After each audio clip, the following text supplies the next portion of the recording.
Bienvenue à cette série de formations consacrée aux DJ producteurs sur Immortalize Studio. Je suis Mpawa de chez Immortalize Afrique Production. Après avoir organisé la session de mix, nous allons donc passer au mixage proprement dit. Nous allons faire le réglage des potards, mettre des compresseurs, des reverbs et autres. Pour cette vidéo, nous allons voir comment faire le mix du kick et de la basse. On va d'abord écouter un bout de la chanson et on revient juste après pour voir quels sont les effets qu'il faut mettre dans le kick, quels sont les effets qu'il faut mettre dans la basse pour avoir un kick qui n'étouffe pas la basse et une basse qui n'étouffe pas le kick.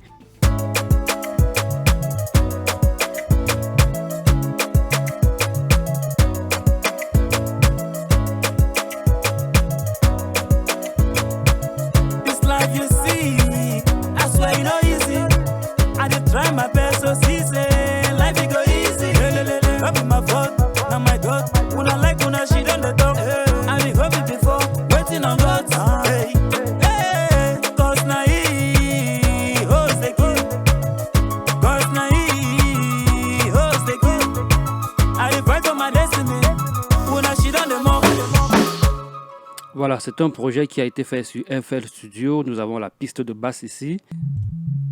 Nous avons notre piste de basse qui a été fait avec le HIP basse de FL Studio. Et j'ai déjà routé à la piste 4 de notre mixeur. On va voir, voilà, la piste 4 de notre mixeur ici. Là, je n'ai pas encore mis d'effet. On a aussi le kick déjà routé. On va prendre de l'instrument. Voici notre kick qui est routé à la piste 6. Donc nous avons notre piste 6 ici et nous avons toute piste de basse. Voilà, si tu ne sais pas comment faire les routages, je t'envoie faire un tour sur la vidéo précédente à celle-ci où j'ai montré comment organiser la session de mix. Et dans l'organisation de la session de mix, j'ai expliqué comment faire des routages, comment grouper les instruments pour pouvoir faire le mix convenablement et plus facilement. Donc on va commencer avec notre kick d'abord. Pour notre kick, on va déjà, avec notre vumètre, on voit déjà que notre kick ne dépasse pas le 0 dB, donc il n'y a pas de saturation.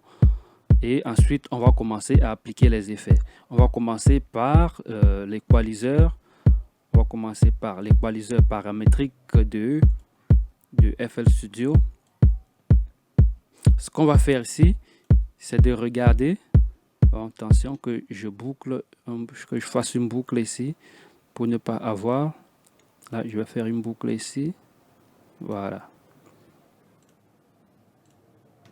Voilà.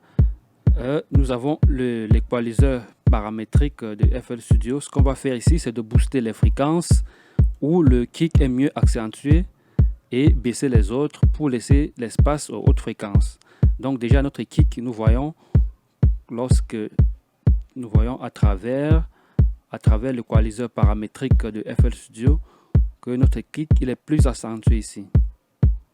Ce qu'on va faire, c'est de tracer une courbe qui va ressortir cette partie-ci qui va encore mieux ressortir cette partie. Donc on peut commencer là.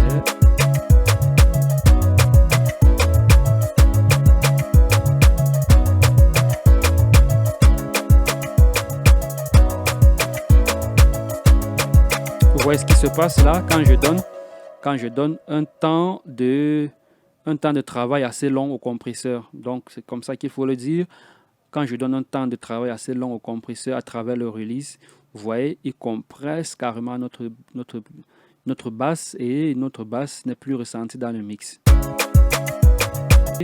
Un fruity compresseur. On va ajouter le fruity compresseur. Vous aurez remarqué directement que lorsqu'on met le fruity compresseur, la saturation numérique disparaît. C'était tout pour cette vidéo. Nous allons continuer cette deuxième partie du mixage dans une autre vidéo. D'ici là, porte-toi bien et à très bientôt. Si tu as des soucis ou des questions, tu peux me laisser un message ou alors m'écrire à l'adresse qui s'affiche ici au-dessus de la vidéo. À très bientôt.